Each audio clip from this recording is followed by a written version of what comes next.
Hey guys, it's me. Um, I was going to try to start a different book, but I figured no. I've already read the first three chapters and the prologue to this, so we'll just keep it going. Alright, so here we are. Arkham Asylum. Harvey mused as he and Diane lounged around Bruce's kitchen island that evening. Doesn't that prison house the criminally insane?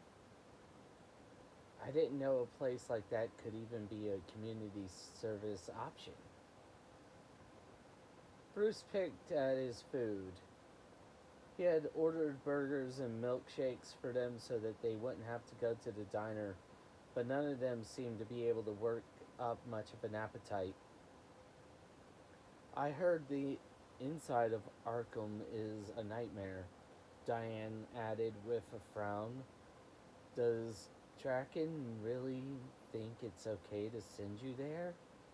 How are you going to concentrate on studying for finals? You're studying for finals? Bruce gave her a wry grin. Most dedicated senior I know. I'm serious, Bruce. Arkham is dangerous, isn't it?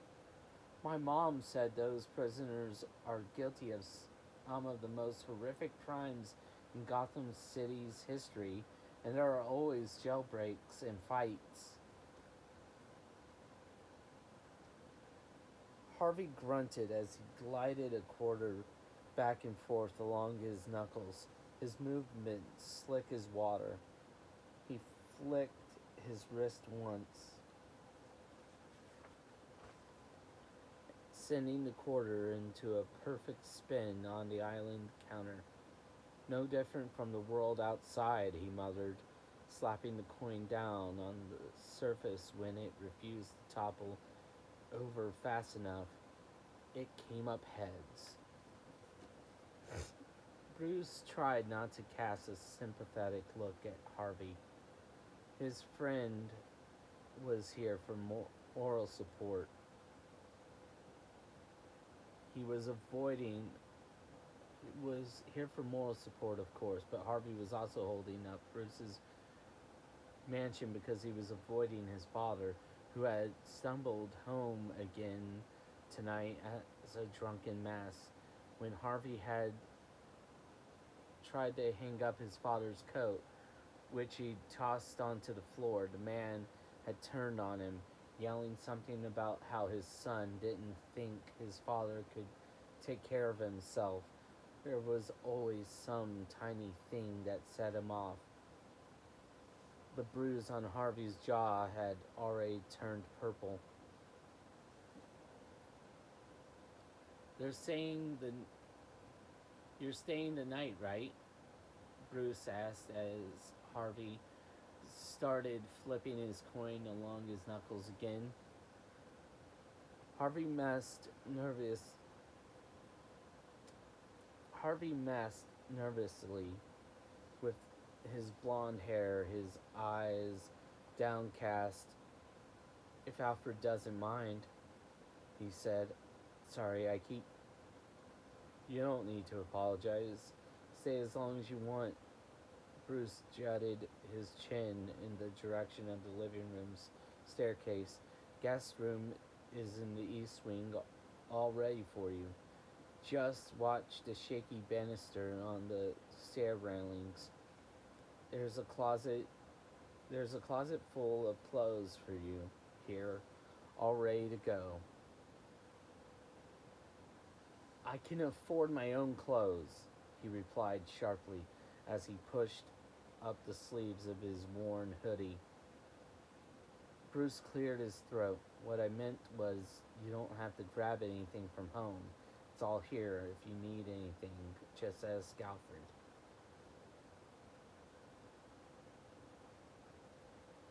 Thanks. I'll only stay tonight. Dad'll expect me back tomorrow. He'll be sober by then. Diane exchanged a glance with Bruce, then reached out to touch Harvey's arm. There's no rule saying you have to be there in the morning, she said gently. He's my dad. Besides, if I'm not there, I'll just make it worse for myself. Bruce tightened a fist against the table. He'd lost count of the number of times he reported Harvey's father to the police. But every single time social services went to visit their home, the elder Dent seemed put together and calm. Harvey, Bruce tried again. If you report him, you won't have to go back home. You can just...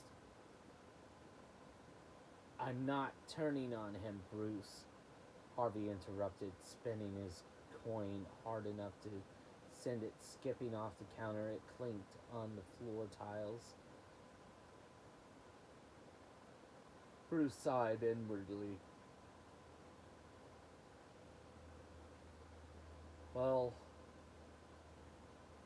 you can stay longer, okay? If you want. I'll think about it, but Harvey was already shrinking away from the questions, and Bruce knew that lingering any longer on the topic would be going too far. On his other side, Diane was giving him a pointed look. Leave him be, she was trying to say.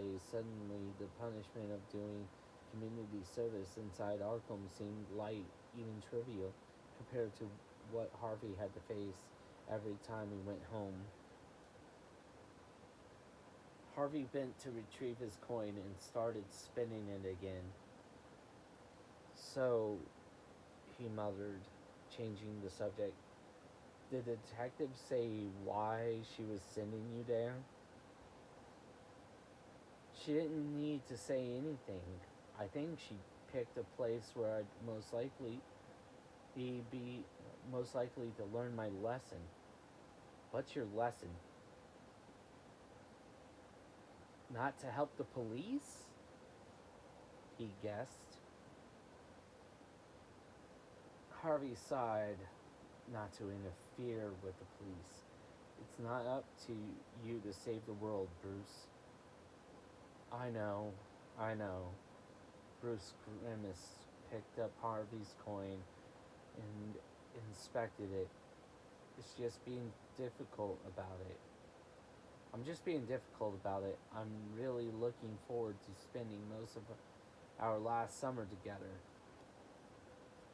Diane nudged Bruce once with her elbow. Well, you were going to work on security projects with Lucius at Wayne Tech this summer, weren't you? Maybe seeing the inside of Arkham will give you some ideas. Some ideas? Bruce lingered on her words for a moment. She had a point. He'd obsessed over criminal cases since he was young. But reading mystery novels and listening to a police scanner in the middle of the night would be nothing like seeing the inside of a prison with its own eyes. Arkham's not a prison!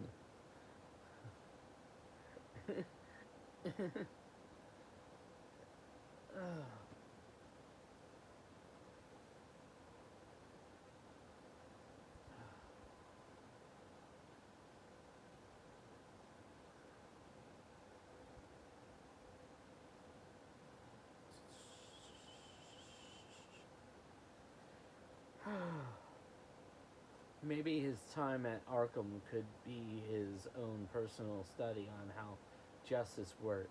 A close look at how the asylum's prisoners behaved and at the prison security system. It was a better way of thinking about his sentence. I'll try to get on Draken's good side, he said. Maybe the whole thing won't be too bad. Well, at least you can't say you've crossed paths with the most dangerous criminal. At least you.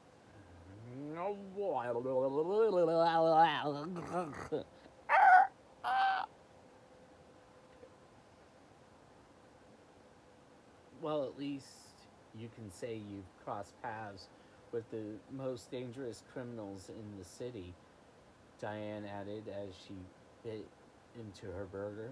I mean, then will you get to do that again? I, I mean, when will you get to do that again? God damn it. Stop. I gotta stop.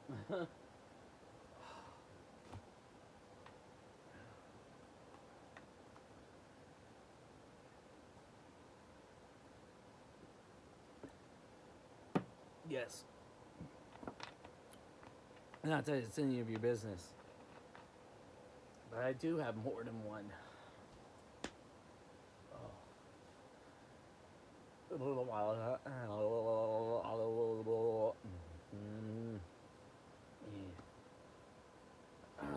I know.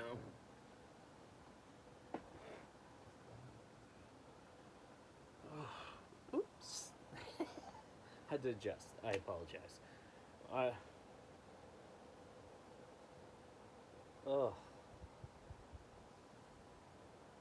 I really should have. I really should read these ahead, make notes, memorize it, and just fake the reading. I want to get the other books like this, but I'm hoping they're not as. This hasn't been terrible. It's just not been the best. I mean, when will you get to do that again? Bruce had once watched a documentary about the Elizabeth Arkham Asylum when he was still a freshman in high school. It was a 60-minute expose about the prison system in the entire country, in Arkham on the outskirts of Gotham City and fully overseen by the city government, had been signaled out as a particularly controversial penitentiary. If it were truly a prison, critics said, it should be called one. And if it were truly a hospital, it should be reconstructed as a ward, a mental health facility, or a rehabilitation center. Asylums were relics of darker time and should be left in the past.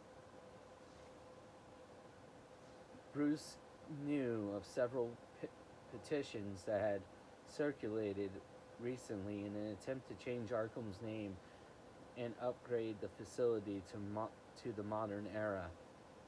But as Alfred drove Bruce along the bleak road curving out of the city and into a stretch of forest, then up a hill of yellowing grass and sheer rock, Bruce didn't think Arkham's grounds looked like a place that could change, or that had ever changed. The long road approaching the asylum's gates was lined with skeletal trees that were bare even now in early summer. Aging signs warned against picking up any hitchhikers. In the distance,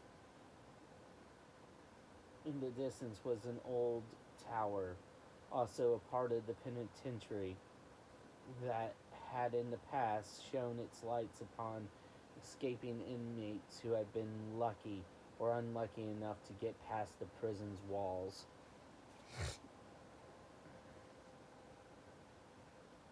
What a way to spend a Saturday, Bruce thought glumly. He wondered what this area must have looked like when the asylum was still new. He couldn't picture the place without flowering trees or green lawns. Maybe it had always been dying. Arkham loomed at the top of the hill. The prison's outer gates looked like an antique from a bygone era, tall and menacing, gothic, and with the name Arkham Asylum spelled out in rusted iron across its spiked bars. With either side of the gates, twin statues leered down at them, their bodies bony underneath their carved hoods, and their brows serious and their cheeks sunken. One of them held a balance of scale in frozen grasp. Bruce couldn't tell if the figures were supposed to represent justice or death. Perhaps there was no differentiating between the two. Arkham Asylum was shaped like a giant U, a monstrosity of stone and spires, with some floors lacking windows altogether. Four tall watchtowers overlook the complex, along with a main building rising high in the center of the grounds, its roof coming to a sharp point. More towers line the perimeter of both the outer and inner gates, and even from inside the car, Bruce could see the guards in the posts with their rifles drawn, the narrow gun barrels stark against the gray sky. They drove through the concrete field. Bruce spotted Draken, looking as polished as ever, her black braids tied into the familiar neat bun, already waiting for them near the enormous front doors, with two guards and a short, round woman in a plain black skirt. Bruce took a deep breath. He shouldn't be this nervous, but when he looked down at his hands folded in his lap, he noticed that they were shaking. He squeezed them together. Passing through the gates of Arkham reminded him of how impenetrable the place must be, and gave him an unpleasant feeling.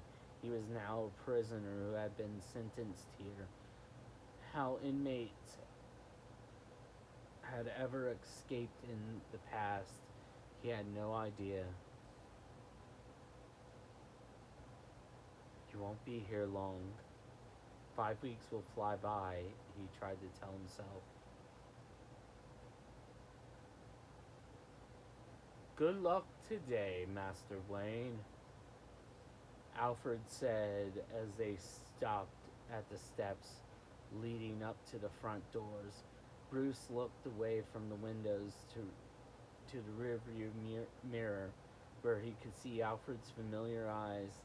With a sigh, he nodded at his guardian, and then pushed open the car door and stepped out to meet the people waiting for him.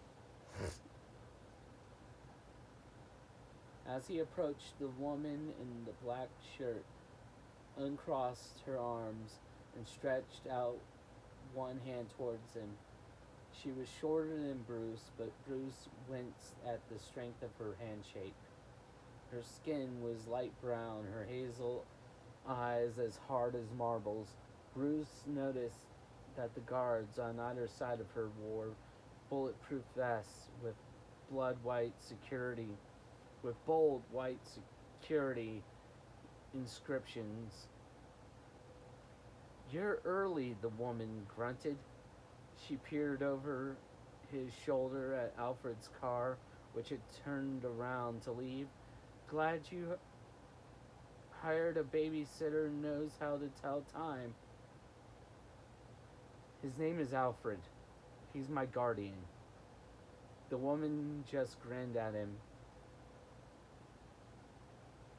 Yeah, and I'm sure he doesn't ever think of you as a baby.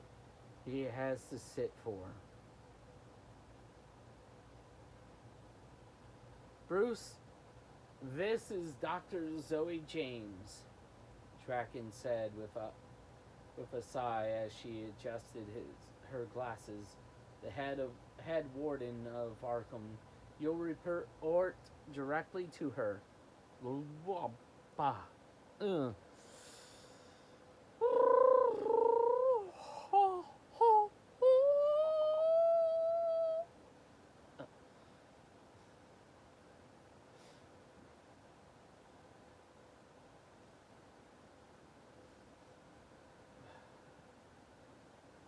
The detective thinks I'm difficult.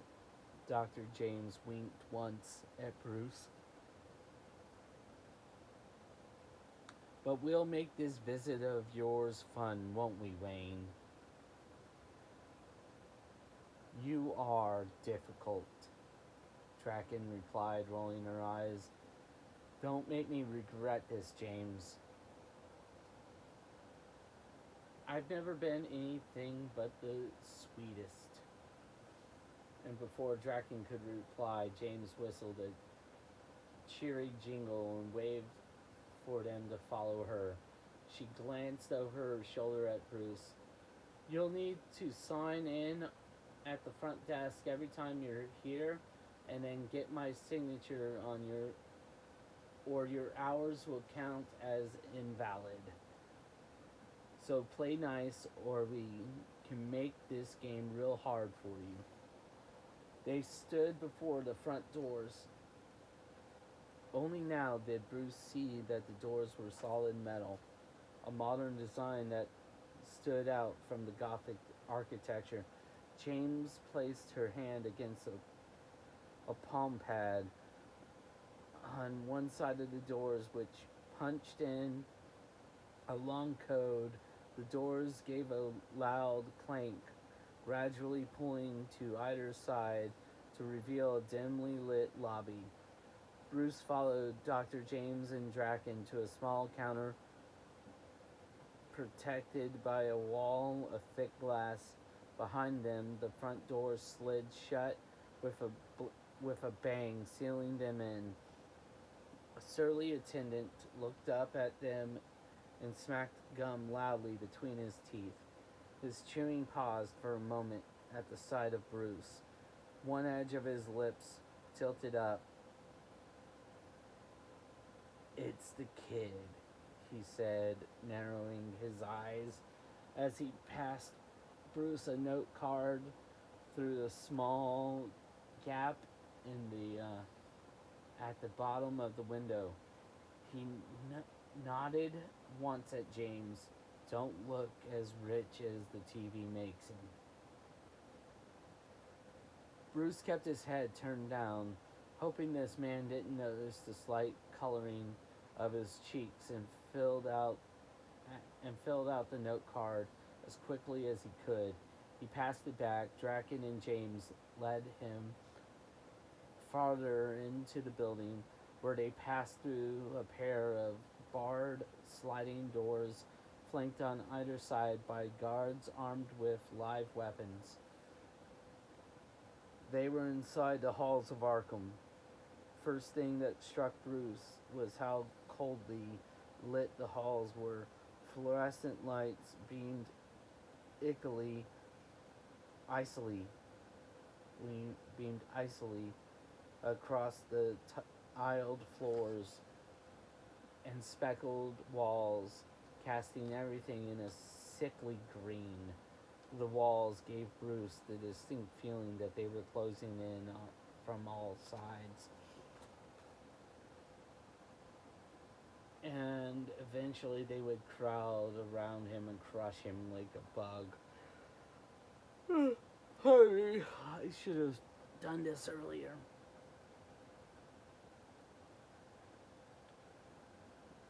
Crush him like a bug. From somewhere in another hall came the echo of angry shouts and wild peal of what could be either laughter or sobs. Mayor Price's administration oversees this place, James said as they went.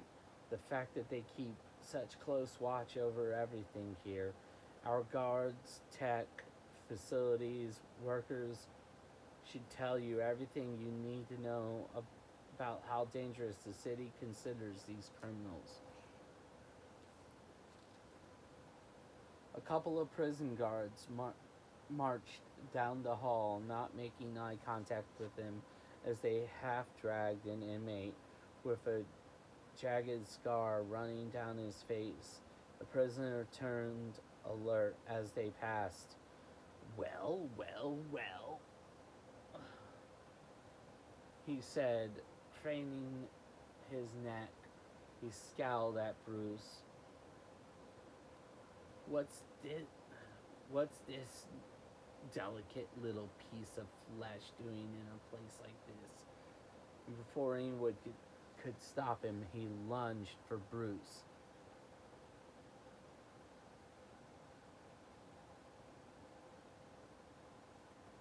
Bruce instinctively fell into his fighter stance, but James was already there, grabbing the prisoner's right arm, twisting him around and pinning him against the wall hard enough to make his cheeks turn bright pink. Nice reflexes, Draken commented in mild surprise at Bruce. Bruce's heart pounded furiously in his chest.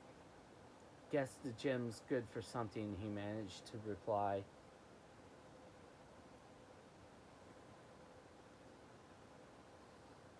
Another display like that, and James warned the prisoner, and I'll add years to your sentence. I know how much you enjoy our time together. She gave him a bitter smile, and the prisoner snarled back at her. His eyes settled on Bruce again, and when they did, he allowed himself to grin a little grin.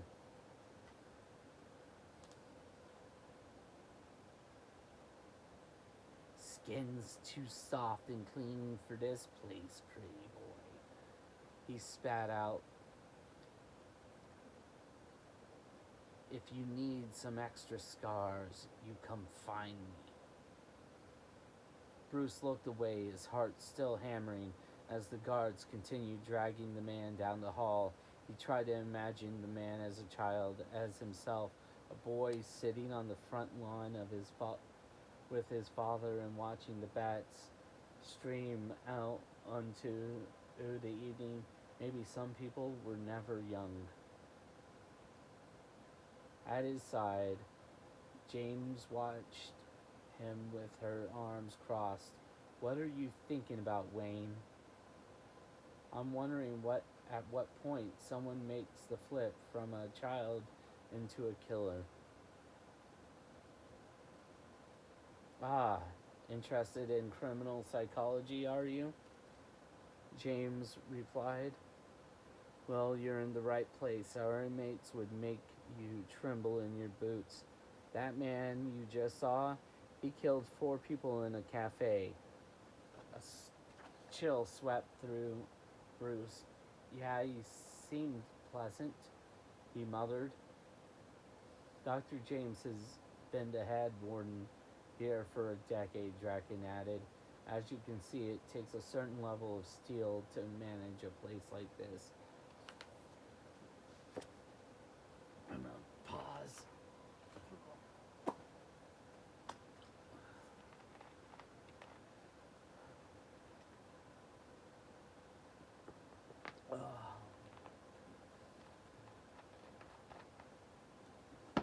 I know I really should drink water. Oh.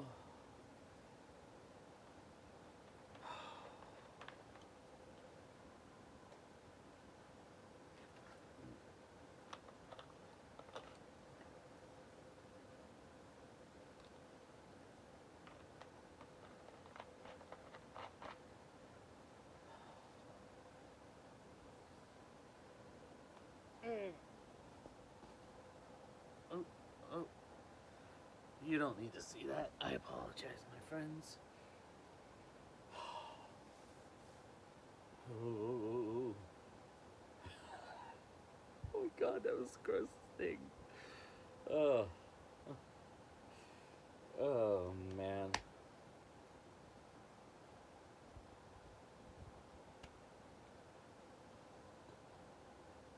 I think I'm just gonna do a few more minutes.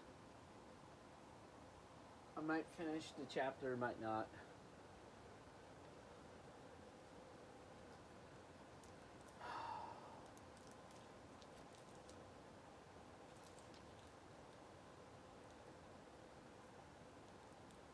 One thing I didn't miss about Florida, all the pollen.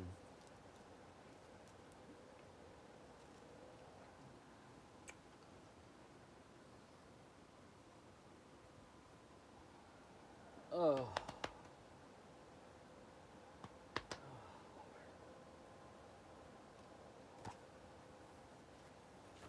I know who I'm doing this for. It's me.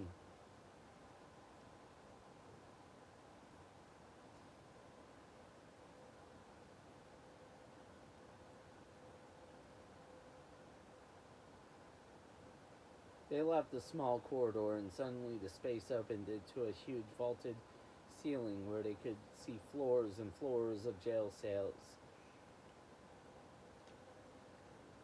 I'm gonna pretend you didn't hear me mispronounce cells.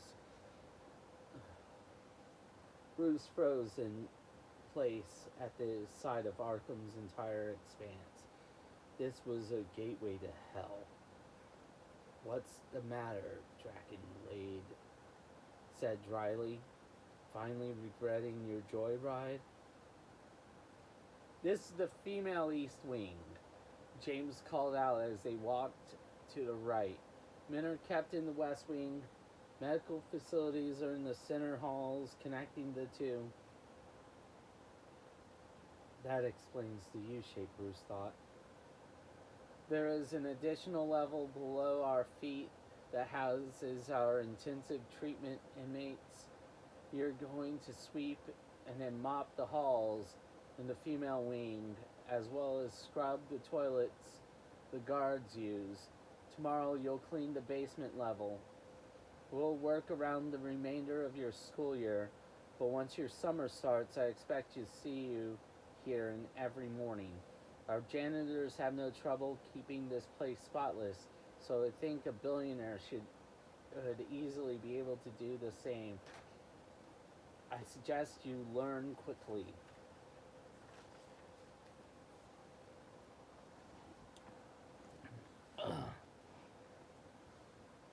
Bruce looked inside one of the cells. A female inmate in an orange uniform leaned against its bars, and then she caught his gaze. She sneered at him. "Hey, ladies," she shouted as they passed. "Looks like they upgraded our guards." The others took up the cry, yelling vulgar suggestions at him. Bruce gritted his teeth and kept his gaze firmly on the hall. He'd seen guys called Diane. Had even gotten into fistfights with a few of them over it. But this was the first time he'd ever experienced it directly. "Why don't you smile, Bruce?" It reminded him of the way the paparazzi swarmed around him like flies, peppering him relentlessly, punishing him when he didn't respond accordingly. He caught a glimpse of Draken's face. Despite the detective's desire to punish him, she seemed to sympathize a little. They finally, mercifully, reached the end of the wing. James led them through the medical halls and past workers fixing the doors, through more of the fluorescent cold green corridors. They used an elevator to reach the basement level. It was dark, dank, and moist, an air of permanent staleness permeating the space. A sign hung over the entrance. "Arkham Asylum Intensive Treatment." Pardon me. Ugh.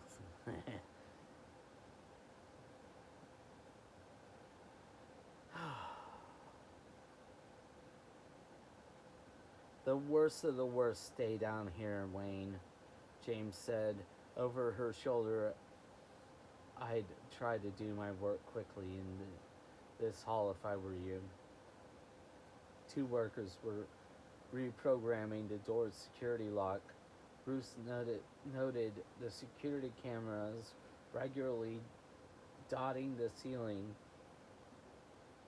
The cell doors were solid metal down here, smaller versions of heavy sliding doors at the asylum's main entrance, and noticeably more fortified than those along the upper corridors of Arkham.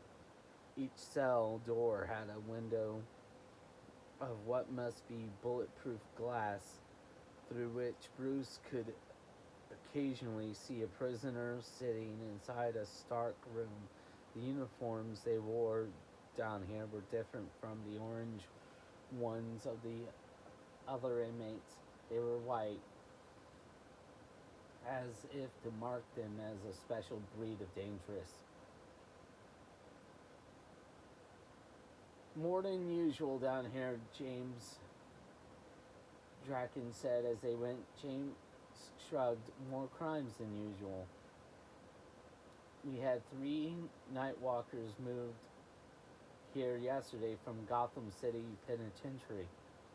At that, Draken shook her head in frustration. Still no luck figuring out what the hell they were up to that night, huh? I'm afraid not. The Night Walkers? Bruce asked, grateful for something to think about other than his sentence.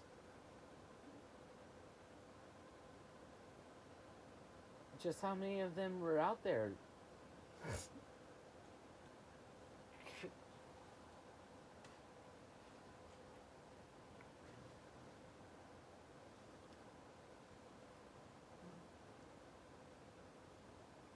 Don't worry about it, Wayne, came Draken's stern reply. Be grateful that it isn't your business. Several voices came from one of the cells near the end of the hall. As they approached it, James nodded towards the cell door. That's one of the new transfers I was talking about, she said. Trickiest night walker we've ever gotten. Through the window, Bruce caught a glimpse of the scene. 3 men, one dressed like a detective. The other 2 in police uniforms were crowded around someone interrogating the inmate. The frustrated voices were coming from the police. You think this is funny, don't you? Bruce heard one of the officers snap. Cutting an old man's throat, watching him bleed out. How did you get into his accounts? What's your team doing with all those millions? No answer, huh? You better wipe that smirk off your little face. Before we do it for you, the other officer added. Who else was with you? The first growled. He said it as if he'd asked the question repeatedly. Bruce tried to see who the inmate was, but then they passed the window and his chance was gone. The shouts turned muffled and faded away. James shook her head. She still hasn't talked. I ordered that one transferred myself, Draken said, glancing coolly at Bruce. Don't worry. They always crack. As they left the hall, the angry questions continued to drift after them. Bruce found himself dwelling on what the police were trying to get out of the inmate. He could be down here often. He'd probably see the same scene play over and over again. Maybe by the time he came through once more, the police would have gotten the inmate to talk.